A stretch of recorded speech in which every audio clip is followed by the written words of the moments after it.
Hi అండి, నేను మీ మాధుర్య. ఈరోజు మీకు ఉప్మా రవ్వ, బొంబాయి రవ్వతో ఏ విధంగా వడియాలు పెట్టాలో చూపిస్తాను. ఈ వడియాలు చాలా టేస్టీగా ఉంటాయండి, అలాగే చాలా ఈజీగా పెట్టుకోవచ్చు.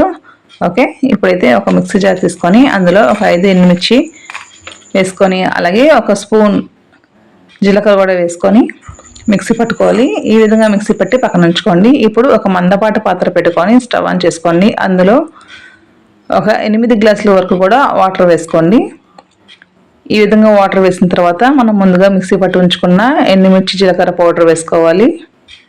అలాగే రుచికి తగ్గట్టుగా కూడా ఉప్పు వేసుకోండి, మరి ఎక్కువ వేసుకోకూడదు, చూసుకొని వేసుకోండి. అలాగే ఒక గ్లాసు బొంబాయి రవ్వ వేసుకోవాలి, ఉప్మా రవ్వ, సుజీ రవ్వ అంటారు కదా అది. ఈ విధంగా హైలో పెట్టుకొని ఫస్ట్ ఒక 10 నిమిషాల పాటు ఉడికించుకోవాలి. ఉడకడం స్టార్ట్ అయిన తర్వాత స్టవ్ని సిమ్లో పెట్టుకొని మరొక 10 నిమిషాల పాటు ఈ విధంగా బాగా ఉడికించుకోవాలి. ఇలా బాగా ఉడుకుతుంది కదండి, చిక్కబడింది కూడా. ఇప్పుడు స్టవ్ ఆఫ్ చేసేయండి.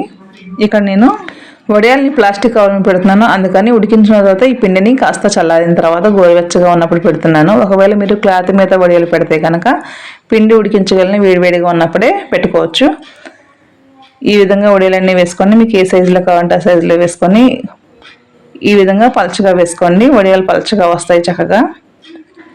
వడియాలు చక్కగా 2 రోజులకి ఎండిపోయి వచ్చేసినాయండి. క్లాత్ మీద పెడితే కనుక వడియాలని క్లాత్ వెనక్కి తిప్పి వాటర్ చల్లుకొని తీసుకోవాలి. ఇక నేను కవర్ మీద పెట్టాను కాబట్టి ఈజీగా వచ్చేసాయి, చక్కగా వచ్చేయండి వడియాలు కూడా.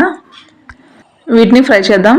ముందుగా స్టవ్ ఆన్ చేసుకొని డీప్ ఫ్రైకి సరిపడా ఆయిల్ వేసుకోండి. ఆయిల్ హీట్ అయిన తర్వాత వడియాలు వేసుకొని ఈ విధంగా ఫ్రై చేసి తీసేయండి. 1 నిమిషంలో ఫ్రై అయిపోతాయి.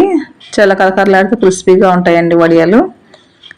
పప్పుతో కానీ మనం ఏ కర్రీతో కానీ సైడ్ డిష్గా తిన్నా చాలా టేస్టీగా ఉంటాయి. ఒకసారి ట్రై చేయండి. Thank you.